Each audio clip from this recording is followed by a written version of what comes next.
will now take up public comments. Before we begin, I would like to make a statement. The FPC is unique in that it is created by statute and one of the long-standing institutions that make Milwaukee unique. Few communities have a fire and police commission with the powers and responsibilities that the FPC has.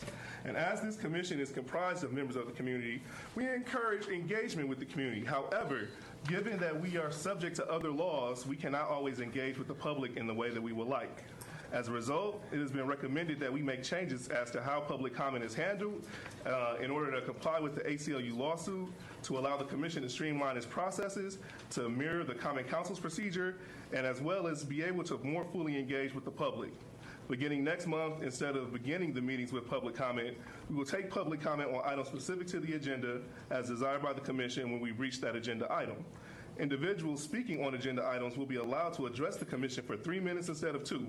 The commissioners will then be able to engage with individuals and be in compliance with Wisconsin Open Meetings Law while gathering the information that will assist us in our decision making.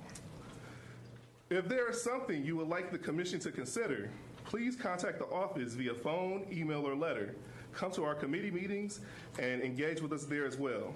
We want to hear from you in a way that will assist us in making decisions. So moving on to, thank you. The next person to be heard for public comment is Paul Mozina.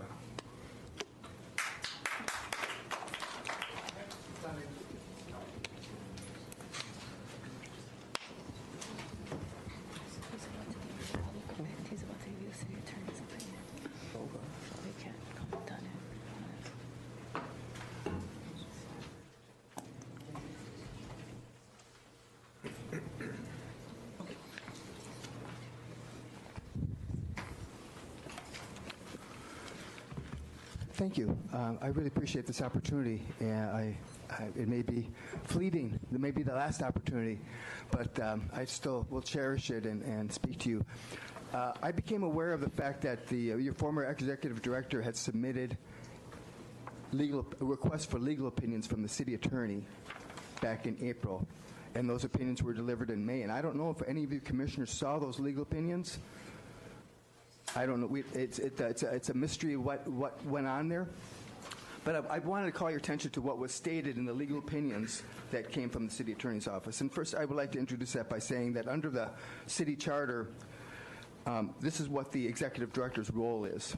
Under the direction of the board, the executive director shall act as the principal staff of the board in exercising the board's functions and powers provided in Wisconsin Statute 6250. So what do we see in the city attorney's opinions rendered in response to Executive Director Lakeisha Butler's questions?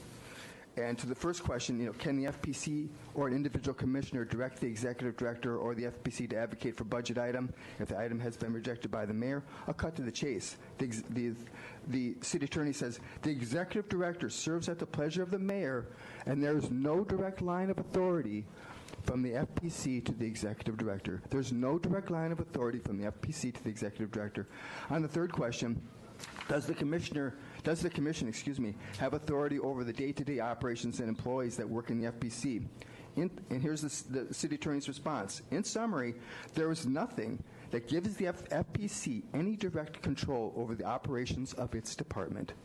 There is no line of authority that reaches from the FPC to its department employees. So we have a board, we have two entities forming the FPC, a board, and we have the department. And the city attorney is saying, you as a board have virtually no control over the actions of the department and the FPC. The board has no control. I just wanted to make one last thing. Bear with me. See if I can. Well, I think that's just about it. I was shocked when I saw the opinions from the city attorney, basically disempowering the FPC board from exerting direct control, and that's maybe why we see so much dysfunction and so many things have gone wrong, because the lines of authority and control are so muddled. And I appreciate you letting me go over, Stephen. Thank you very much. Thank you.